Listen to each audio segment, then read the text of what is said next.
আগে একটা লাইভ করলাম। তো লাইভে যেটা বলছে একেবারে মিথ্যা না। উদাহরণটা পিনাকিদার ভাষায় যদি বলতে চাই, আমরা যদি দড়ি দেখে সাপ মনে করে ভয় পায় সতর্ক হই, সেটা কোনো দোষের না। ঠিক আছে? কিন্তু সাপকে দড়ি মনে করাটা বিপজ্জনক আছে। দেশে চলতেছে সেনাবাহিনীদের বিচার কার্য। এই সময় আপনি 15-20টা এপিসি নিয়ে বের হবেন, ব্যারিকেড দিয়ে রাখবেন, সন্দেহ তো হবে, বা তাদের ভিতরেও তো অনেক কিছু বলতে পারেন, সেখান থেকে একটা সন্দেহ উদ্রেক হতেই পারে। ঠিক আছে? এটাতে কোনো ভুল ছিল না, এটা ঘটনা ঘটতে পারতো। মনে রাখবেন, শেখ মুজিবুর রহমান যেই হয়েছে, এখানে বিরাট কোনো বাহিনী যায়নি, যদিও এটা একটু বড়ই ছিল। তো জিয়াউর রহমান যে সার্কিট হাউস দিয়ে হলো, হাতে গোনা কয়জন, তারা অনেকে জানতোই না কোথায় যাচ্ছে।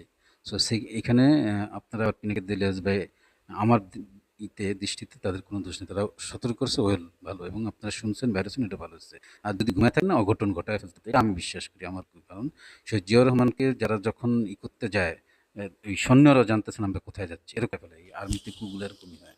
সো এখন তারা নাকি বিবৃতি দিছে থেকে, যে না, এটা আমাদের একটা বিশেষ ছিল। তো আপনারা এই সময় হঠাৎ করে দিছেন কি জন্য বুঝেন না, আর আপনার বিশেষ করে জানান নাই। হ্যাঁ, তো এটাই হইতে পারে। তো অঘটন এভাবে ঘটে, ঘইটা যখন ঘটায় ফেলা, যখন হাসিনার ছবি না করতো না, হাসিনার ইন্দুরগুলো সব বাইরে না, তখন আবার ঠিক তাই আমরা দেখলাম না। কথা আমি বলতেছি। তো আমাদের ছাত্র ভাইয়ের অবশ্য করতেছে যে বিভিন্ন ভালো সাহস দিচ্ছে, ঠিক আছে, কিন্তু ভাই একটু বুঝতে হবে, বড়রা না বুঝে কিছু করে না, আর খবর পাই ওগুলারই করছে। তো ফ্রেন্ডস, আপনারা সতর্ক থাকবেন। এটা হাইপটা যেন উঠছে, এটা আবার অন্যরকম বিপদের একটা কথা, আমরা চাই না। এটা ভুল ছিল না, নাকি দাদার যে চিন্তাটা বা তাদের তথ্য ভিত্তিতেই তো এগুলাই করছে, এগুলো কোনো ভুলও ছিল না, এটা কোনো রং ছিল না। ঠিক আছে, দড়ি এখন দেখি সাপ না দড়ি, ঠিক আছে, কিন্তু যদি সাপটা দড়ি মনে করেন, বিপদে তো বললাম না, জিয়াউর রহমানের ঘটনাটা আপনারা কে না পড়ছেন।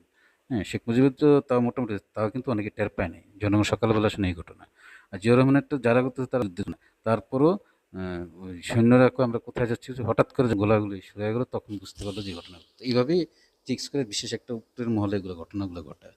সো জিনিসটা তারা বিবৃতি দিছে, এর মাধ্যমে ছাত্র জনতা নেমে গেছে, জাহাঙ্গীর গেটে গেছে, দিছে। এখন বুঝতে পারছে যে জনগণ ঘুমায় নেই, আর বিপ্লব যে মরা না।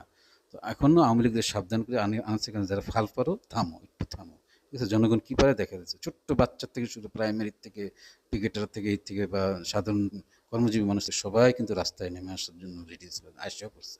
সো আমাদেরকে তো আমরা শুধু দেখতেছি তোমাকে কাহিনীগুলো, কারা এই ক্ষমতা নিয়ে নানা তাল বাহানা করে, রাজনীতি বাদ দিয়ে দেশপ্রেম শুরু করি, সেবক মনে করি হবে। ধন্যবাদ। আল্লাহ যেন ইত্যাদি রাখে দেশটাকে।